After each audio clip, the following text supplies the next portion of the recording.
आपके सपनों में बार बार आपको देवता दिखते हैं, या बार बार आपके सपनों में आपको भगवान के दर्शन होते हैं, या बार बार आपके सपनों में आपको जागर देखने के दृश्य आते हैं, या बार बार आपको सपनों में कोई बुलाता है, बार बार आपको सपनों में कोई अपनी ओर आकर्षित करता है, बार बार आप सपनों में किसी देवते का अवतार हुए अपने ऊपर देखते हैं, या बार बार आपको सपनों के माध्यम से किसी गुरु का आभास होता है। नमस्कार दोस्तों, मैं हेमचू पहाड़ी आज आप लोगों के समक्ष एक और विषय लेके आया हूँ। सबसे ज़्यादा कमेंट मेरे को यूट्यूब पर अगर आते हैं तो स्वप्न के विषय में आते हैं, तो मैं यही आप लोगों के समक्ष आज लेके आया हूँ। यदि आप पहली बार हेमचू पहाड़ी चैनल में आए हैं या हेमचू पहाड़ी की वीडियो आपको अच्छी लगती है दोस्तों, कमेंट बॉक्स में अपनी राय जरूर दें। तो दोस्तों, हमेशा की तरह वीडियो में आगे बढ़ने से पहले चैनल का एंट्रो।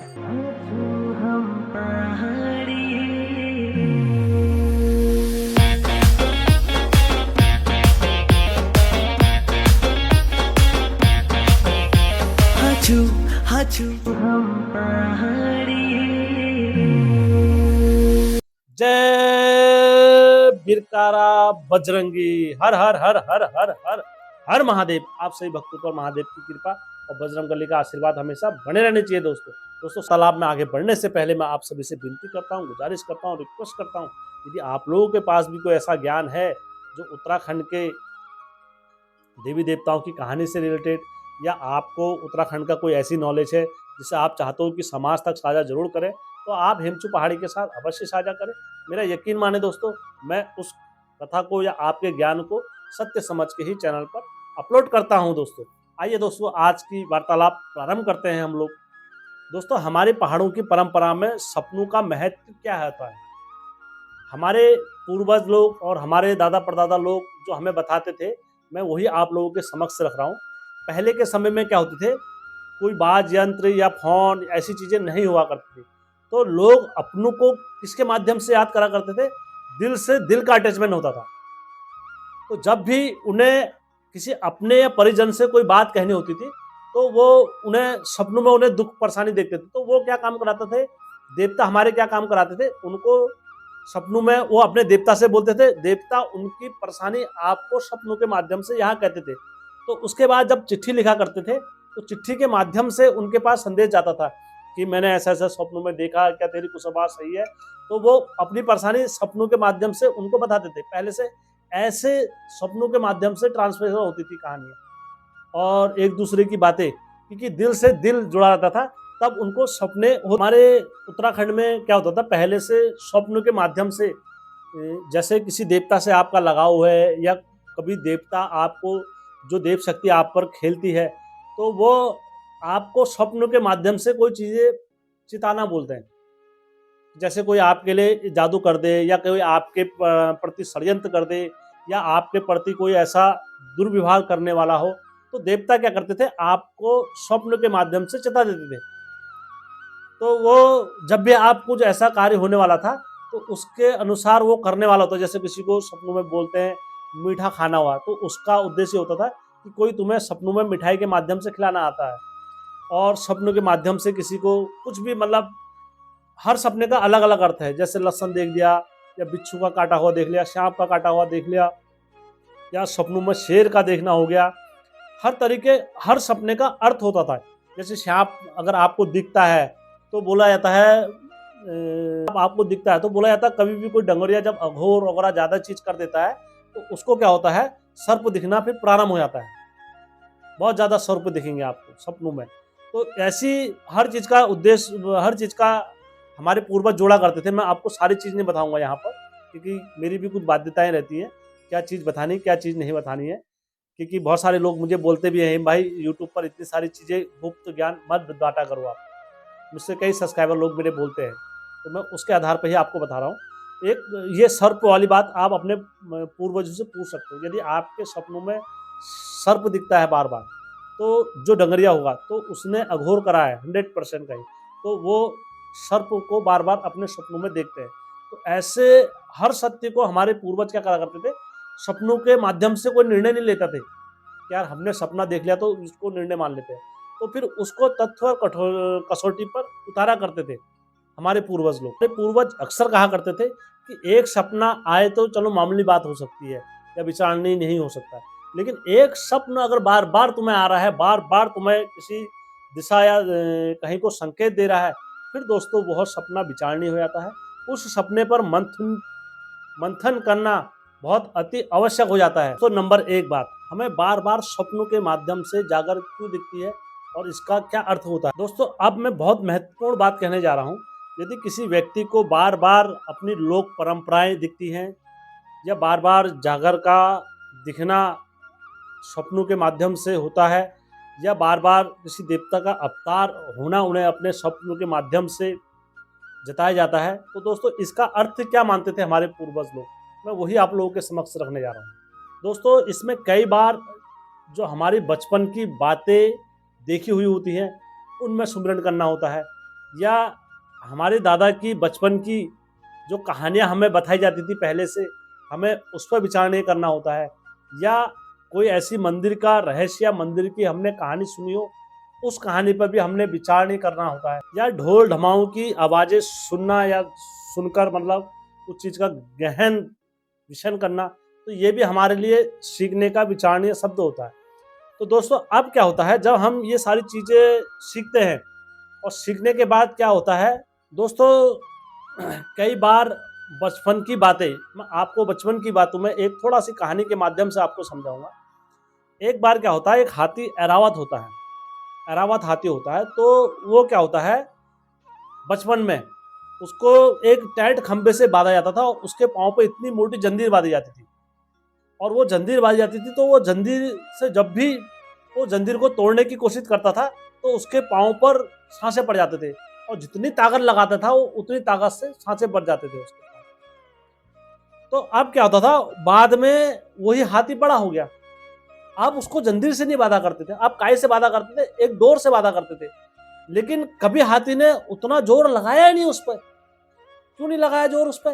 क्योंकि उसने बचपन में ही दिमाग में ये बता दिया था कि ऐसा करने से, अगर हम करेंगे तो ऐसा करने से क्या होगा, हमारे पाँव में घाव पड़ जाएंगे या हमारे पाँव को क्षति होगी, हमारे पाँव को नुकसान होगा। तो इसीलिए बोला जाता है, बच्चा अगर सबसे ज़्यादा किसी से डरता है, जैसे अपने कोई बच्चा किसी से डरता है तो सबसे ज़्यादा अपने पिताजी से डरता है, या फिर वो अपने गुरु से डरता है। क्यों? क्योंकि सबसे ज़्यादा उन्हें किसी ने अगर मारा होता है बचपन में, पिताजी ने या गुरु ने या मम्मी ने। अब वो बड़ा होके भी उनसे क्या करता है, वो डरता है। तो इसीलिए वही कहानियाँ जो आपने बचपन में सुनी होती हैं, वो कहानियाँ आपको बार बार, जब आप युवा हो जाते हो, युवा होके भी वो कहानियाँ उस सत्य को साबित करने का दम रखती हैं, और बार बार उस चीज़ को आपको रिपीट जब होता है तो वो चीज़ें आपके स्वप्नों के माध्यम से आपको जताती हैं। क्योंकि बोला जाता है, जिसको माना वही भगवान, जिसको मत मानो तो वो तो आपके लिए कुछ भी नहीं है दोस्तों। यदि आपने किसी को भगवान मान लिया तो आपकी नज़रों में फिर वही भगवान है। इसलिए दोस्तों मैंने इसमें दोनों पॉइंट का पकड़ लिए, दादा दादी की कहानी और बचपन की बातें। अब दोस्तों तीसरा है मंदिरों के अनुभव। जैसे कभी आप किसी मंदिर में जा रहे हो और वो मंदिर का अनुभव इतना प्रचंड है, या आपका उस मंदिर से नाता है, तो दोस्तों आपको फिर वो मंदिर का बड़े होके भी स्वप्न में आता है, वही भगवान आपको बुलाते हैं अपने द्वार पर। फिर वो आपको सपनों के माध्यम से संदेश भेजेंगे। अगर आप रहते रहते उस कॉल को पूरा कर जाते हो, जैसे कभी भी बचपन में हम कुछ भी बोल देते कि हम तेरे दरबार में दोबारा आएंगे, या माता तुम्हारे उसमें करेंगे, भंडारा करेंगे, या कुछ भी करेंगे, लेकिन हम कर नहीं पाते हैं, तो फिर हमें वो चीज़ें जताती हैं कि तुम आओ, तुम आओ, तुम आओ, तुम आओ। तो इसलिए हमें फिर जाना पड़ता है, स्वप्नों के माध्यम से जताई जाती है चीज़ें हमें। ये बातें आप जब सोचोगे ना, जब आप कभी बैठ के और मन की गहराइयों में जाओगे, आप किसी मन की गहराइयों में जाओगे और जब विचार करोगे, जब धैर्य से उन पर सोचोगे, तब जाके आप ये सारी चीज़ों को जानोगे और पहचानोगे दोस्तों। यदि आप कुछ भी ऐसा करके नहीं पहचान सकते हो दोस्तों। यदि आपको ढोल ढमाओं की आवाज़ सुनाई देती है, जागर दिखाई देती है, या जागर देव कृपा का ऐसा आभास होता है, तो दोस्तों इसमें दो पक्ष होते हैं। या तो कभी आपने बचपन में उस चीज़ को सुना होगा, या आप यूट्यूब पर लगातार वही चीज़ें देखते हो, या आप मानसिक भ्रम टाइप का, मैंने आपको बताया था मानसिक भ्रम में, इसकी पहली वीडियो जिसने नहीं देखी होगी मानसिक भ्रम में, और मैंने उसमें पूरी कहानी आपको बताई है। तो दोस्तों यदि आप के साथ यदि देवता का कोई संबंध नहीं है, तो दोस्तों आपको देवता जागर के माध्यम से तभी बताएंगे।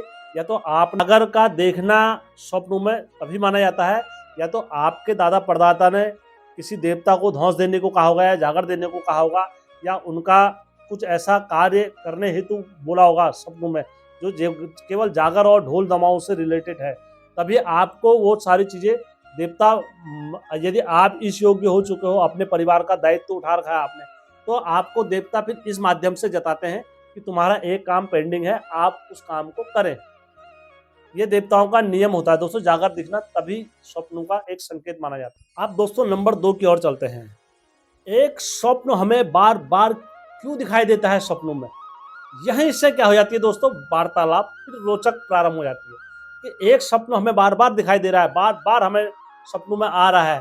फिर दोस्तों आपको इस बारे में मंथन करना चाहिए, फिर विचार नहीं करना चाहिए, फिर इस बारे में आपको बैठकर अपने पूर्वजों से, अपने घर वालों से और अपने आप स्वयं अंदर से मंथन करना चाहिए कि एक स्वप्न हमें बार बार क्यों आ रहा है। दोस्तों मैं इसका एक उदाहरण देते हुए भी आप लोगों को समझा देता हूँ। क्रिकेट हम लोग सभी देखते हैं, नॉर्मल सी बात है, सभी लोग देखते हैं। यदि कोई खिलाड़ी एक नो बॉल डाल दे या कोई एक खिलाड़ी वाइड बॉल डाल दे पूरे मैच में, तो दोस्तों नॉर्मल तरीके से देखा जाता है कि यार कोई बात नहीं, जहाँ 6 गेंदें डालना तो एक वाइड भी डाल दी उसने, चलता है, कोई दिक्कत नहीं है। लेकिन अगर एक खिलाड़ी लगातार 3 वाइड डाल दे या 4 वाइड डाल दे, फिर वहाँ पर से क्या होता है, उस विषय में विचार करना अति अनिवार्य हो जाता है। यहाँ पर ठीक उसी प्रकार से यदि स्वप्न बार बार आ रहा है, तो दोस्तों इस विषय पर हमारे पूर्वज क्या करते थे, कई बार जल्दबाजी नहीं करते थे, वो इस बारे पर विचार करते थे।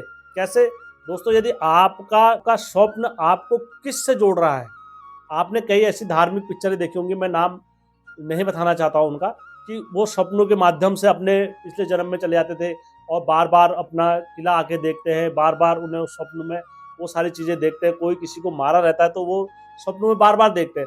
जब ये सारी चीज़ें उनके स्वप्न में होती हैं, उससे पहले उनकी सारी ज़िंदगी सामान्य चलती है। जैसे उनको स्वप्न जब आना होता है प्रारंभ, तो उनकी ज़िंदगी बदल जाती है। उनका बात करने का तरीका, उनका रहने का तरीका, उनके हाव भाव सब उसी जन्म के आने लग जाते हैं। वही चीज़ मैं आपको बताना चाहता हूँ, यदि कोई स्वप्न से आप में परिवर्तन हुआ है, या देवता के प्रति एक श्रद्धा जागी है, या देवता के प्रति एक विश्वास जागा है, या देवता के प्रति एक बहुत रोचक आपके मन में अंकुर ने जन्म लिया है, तो दोस्तों फिर आपको इस बारे में सोचना चाहिए। और इस स्वप्न के माध्यम से ही आपको अपने घर वालों से, अपने पूर्वजों से, अपने दादा परदादाओं से, जो अगर जैसे जिसके हैं, तो उनसे वार्तालाप प्रारंभ करनी। दोस्तों सपना जो होता है, ये अंत नहीं होता किसी चीज़ का, ये खोज की शुरुआत होता है। यदि आप उस मार्ग में अगर बढ़ोगे, तो फिर आपको स्वप्न के माध्यम से धीरे धीरे आगे की चीज़ें दिखाई देने लगेंगी, क्योंकि वो शक्ति भी जानती है कि आप हमारे पीछे लगा है, तो फिर आपको दिशा मार्ग स्वयं वो शक्तियाँ देती है स्वप्नों के माध्यम से। और आप उसको अगर नज़रअंदाज करोगे, तो फिर आपके पास वो शक्तियाँ भी धीरे धीरे छोड़ देती है। और सबसे बड़ी बोला जाता है, सबसे बड़ी ज्ञाता, सबसे बड़ा ज्ञान देने वाले जो अगर कोई होती है, तो वो घर की माँ होती है हमारी। तो माँ जब ज्ञान तभी देगी जब आप उनके साथ ये बातें शेयर करोगे अपनी माँ। आज उत्तराखंड की सबसे बड़ी समस्या यही है कि हमारे पहाड़ छूट गए, हमारे गांव छूट गए, हमारी देवभूमि छूट गई, हमारे पितृ छूट गए, हमारी पीठ हाथ छूट गई। तो आज स्वप्न में वही चीज़ें क्या होती है, हमारे पास लौट के आ रही हैं। ऐसा क्यों दोस्तों? हम भले ही शहरों में बस गए, लेकिन हमारी जो पहाड़ की जड़ें हैं, वो आज भी हमारे साथ कहीं ना कहीं कनेक्ट रहती हैं, और वो समय समय पर हमें अपनी पहाड़ की ओर को बुलाती हैं दोस्तों। नंबर 4 बात दोस्तों, क्या हर सपना देवता का बुलावा होता है? नहीं दोस्तों, हर सपना देवता का बुलावा नहीं होता। यदि हर सपना अगर देवता का बुलावा होता, तो आज हर कोई व्यक्ति कहीं ना कहीं जाकर किसी न किसी के वहाँ पर बसा रहता है, या किसी न किसी के देवता के दरबार में जाकर अपना भाव प्रकट कर रहे हैं। आजकल कोई भी सपना देखकर और जल्दी घोषणा कर देते हैं कि हाँ, हमारे पास ये देवता का बुलावा आ गया, हम वहाँ जा रहे हैं, या देवता का बुलावा आ गया। नहीं दोस्तों, कभी भी आपको कुछ सपना या किसी सपने के माध्यम से कोई चीज़ जताई जाती है, तो दोस्तों कम से कम उस सपने को 2 या 3 बार आप रिपीट होने दें, और उसके धैर्य और विवेक से सोचें कि यार ये सपना क्यों आया, उसमें मंथन करें, उसमें विचार करें। फिर आप, आपके देवता आपको स्वयं मार्ग देंगे। एक सपने से घोषणा नहीं करनी चाहिए कि हमारे को ये हो गया और हमें ये कार्य करना है। दोस्तों मैं आपसे यही कहना चाहूँगा, जल्दबाजी कभी ना करें, हर काम समय पर छोड़ दें। समय अपना काम अपने आप करता है, इस बात को आप मंथन से सोचना। दोस्तों नंबर 5, हमारे पहाड़ी बुजुर्ग इस विषय में क्या धारणा रखते थे और इस विषय में उनका क्या कहना था।